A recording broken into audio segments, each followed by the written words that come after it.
Well, good morning. I am looking forward to the changes that are going to be announced on August 17th with the National Association of Realtors. There are some changes in the policies affecting your transaction, and not to be mistaken, these are not to make a fuss in the industry. These are not to cause any bit of chaos. They are simply for your benefit. So what's going to happen is you're going to receive a document from me that looks like this, and it will say sample on it with red lettering. And it's all the changes that are taking into effect with our MLS, our multiple listing service from the West Penn um, provider. And we are willing to discuss these changes with you over the phone. If you have any specific questions, please feel free to schedule a time with me on my calendar and we can discuss them. So the first thing that we're going to discuss is the cooperating compensation. This is the commission that has been negotiated, which is now going to be called a professional fee. That professional fee is what we negotiated when we originally listed your property. So that isn't going to change. However, what will change is on the West Penn Multi-List, whenever a realtor is researching properties, they will no longer see what that cooperating professional fee will be to them. So what will happen is the clients will, of course, negotiate with their buyer's agent what their professional fee is going to be. And then if there is any negative in between what we are offering for cooperating broker versus what the buyer is willing to pay their professional, then there's a difference that that buyer must make up.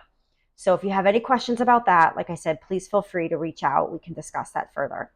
But you will not see what the buyer's agent commission is going to be on the MLS moving forward. The next thing is seller concessions. Some sellers are considering paying an additional broker fee if it's not already negotiated. And this is probably what is going to happen moving forward. You're going to see that the cooperating professional fee is going to be paid by the buyer to their agent, which means you should offer a buyer agency fee, or should I say not fee, but you should offer an incentive for that buyer's agent to sell the property. However, you don't have to. I don't recommend this mainly because some people are going to be expecting some type of compensation, whether it's a percent, 2%, 2.5%, which would be, pretty much what has been standard all this time has been 2.5% to 3%. But at the same time, I wouldn't discount not offering anything at all to the buyer's agent. I know some sellers are going to say every buyer's agent should be able to articulate and value what they're worth and why they should be paid a professional fee. And I totally agree with this. However, until these changes are really understood and we see that professionals are able to now negotiate what their value is in order to retain that professional fee, I think those are the times where we can then discuss not offering a buyer's agent fee. Again, I don't recommend it, but it could totally happen. The next thing is going to be the buyer broker contract. We are not permitted to allow any showing without a buyer agency contract between the buyer's agent and the buyer. This is not only to protect you as the seller, but also this is going to protect all of us and also avoid the time wasters. So now buyer's agents must pre-qualify those buyers prior to bringing them to your property, and they must have a buyer's agency contract signed before showing any property. What I did in advance of this change happening with the National Association of Realtors is I provided in the agent remarks on the West Penn Multi-List that any buyer bringing to the property must have a presented buyer's agency contract signed. Now, this is something I did as a preventative measure because it's something you have to get used to, and you should have already acquired the information from the buyer to pre-qualify them to come see the property.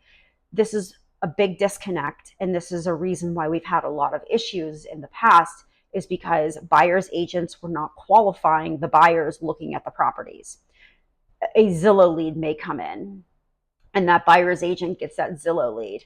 They automatically think, boom, this is great. I got a buyer for this property, and then let's go see it. There's no communication, there's no interview, there's no process in place that buyer's agent has with that potential buyer in order to qualify them. So now this eliminates any qualification concerns of the client coming to see your property. I love it. I think it's the best decision. And also it avoids the time wasters and those that are not pre-approved to purchase that property. Next thing is going to be additional contract changes in writing. There are so many changes, and it's mainly all legal wording, but I will share these changes with you in a PDF format in your email. Like I said, if you have any questions, please feel free to reach out, but you will be receiving this document today to sign if your property is currently marketed prior to the changes on August 17th. Thanks.